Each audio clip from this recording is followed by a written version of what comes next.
Sean and Simon, how are you both keeping today? Very good, really thanks. good, thank you. Right, so the first thing I want to talk about is Trainspotting, because after Trainspotting came out, He's got the wrong film. Right. He's got the wrong film. Mate, it's Mindhorn. I don't know. It's called Mindhorn. let me explain my reasoning. After Trainspotting came out, the tourism industry in Edinburgh were very upset. Very upset. And they were afraid that Trainspotting put a bad light on the city. How do you think the people of the Isle of Man are going to react to Mindhorn? I now see where you're coming from. I see where you're coming from. Now, let me ask you, what effect do you think it'll have, a positive or a negative effect? Like, where are you coming from with it? Well, okay, so obviously it's very picturesque. Yeah. But there are one or two descriptions, let's say, of the local populace, how the gene pool is not quite as varied as it could be. So, because I know the Isle of Man film boards were actually involved. So, but were they okay with you making fun of? Well, they were. Yeah, of course, they were incredibly good sports. They were. I mean, you know, it's not a documentary, is it? It's it's a comedy. So you know, we didn't go as far as saying 80,000 alcoholics clinging to a rock, which is the other description apparently. That's what I'd heard. Of the Isle of Man. We never mentioned that. No, we didn't say that. We just said it had a very small gene pool. Which apparently is how the Manx cat got its lost its tail, is because there was a small gene pool of all the cats. So anyway, everything we say is true. But no, they loved it. They were incredibly supportive. They got the joke. They, in a way, of course, it's very warm and poking fun at the Isle of Man, yes, but moreover poking fun at all the main characters that we've got. They seem to have a good sense of humour about a good sort of self-awareness about what the island is and how it's perceived. So I think they'll just go and look at the bit that's really nice, the picturesque stuff, as you say, and we make use of all the tourist spots. Yeah, all their best tourist spots feature in the film. Electric railway, all the rest of them. In fact, my dad, who is now no longer with us, but he was convinced I was making a film for the tourist board in the Isle of Man. Because I kept mentioning all these fantastic places we'd been and we were going to put in the film.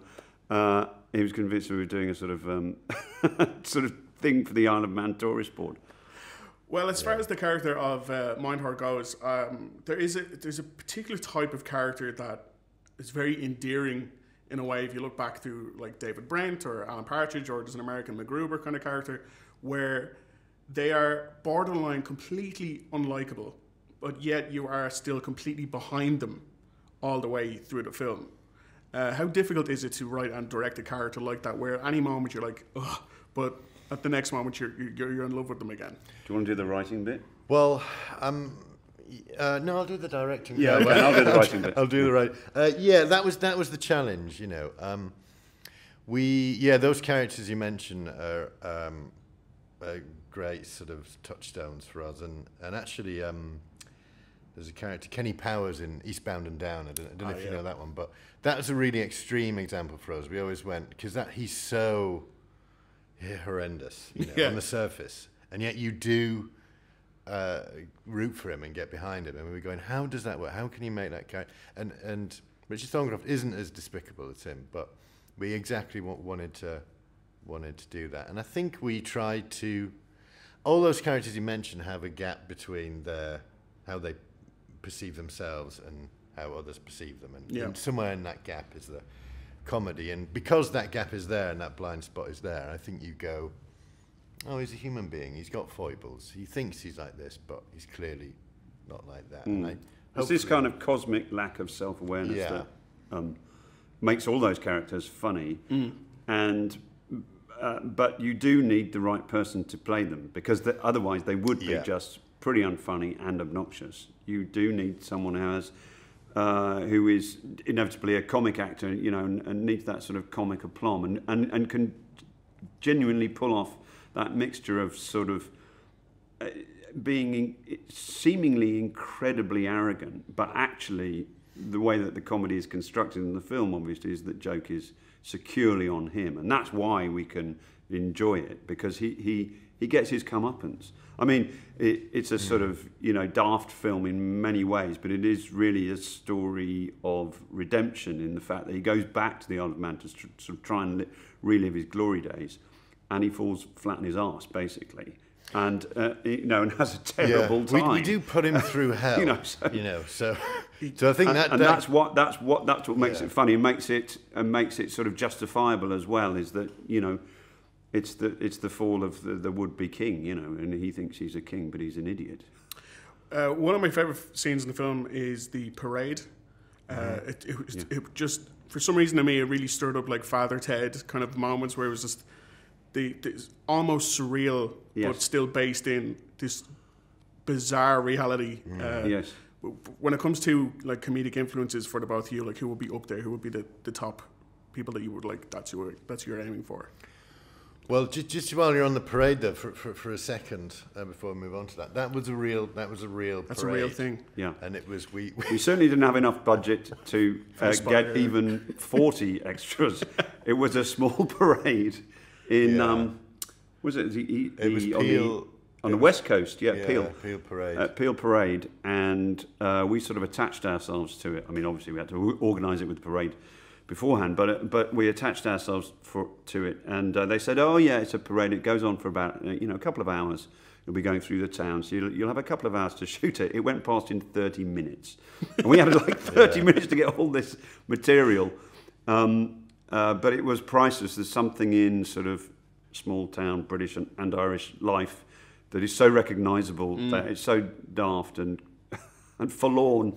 And yet very sort of heartwarming that people are out there trying to have fun in this bitter wind. And Neil, who was doing the sort of commentary on it, we let the parade go through and rolled on him. He was amazing. He just commented on it. He went on for about an hour. Like he would just go, and here comes the giant spider, and Manana Man, the two-headed bit. Like he just went on. He invented all this sort of Isle of Man mythology as he was just standing there. But in terms of influence, or I don't know, I mean, many influences. I mean, in the tone for the film, we wanted quite a real tone, like as real as we could get. I mean, we're fans like Withnail and I. I mean, it's from Withnail and I to American, Christopher Guest and all those sort of guys, to Anchorman and Will Ferrell stuff. He's just slightly. There's this sort of slightly more heightened, but we did go often when we were writing it. We go, what would Will Ferrell do if he was doing this? And you go, well, let's see what that's like. See if there's anything comedic we can get from it, and then take it down to a It's like sort of finding that kind of comedy where you, in the writing, particularly that they did, and then we all worked on the final script together. But it's finding that comedy that seems sort of very big in a way. You need to make that huge step, which is why we end up with, Richard Thorncroft, where we end up with him. It's kind of completely ridiculous. And then having done that, to play it completely straight, so that you feel like you're being taken on a journey with real people. And that was the kind of, I guess, the trick of the film, to pull the comedy off in the film, is to make it believable. So we didn't sort of, after 15 minutes, the audience just go, I don't believe this guy, Yeah, absolutely. Fantastic. Thank you so much, Sean and Simon. Thank you. Yeah. Thank you very much. It's truth time. We're living in a dream world. Can you see the truth?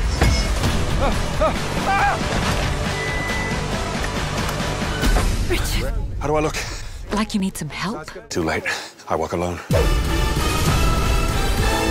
A young woman has been murdered. We'll hash out the details of that later. Could I get an Americano with hot milk?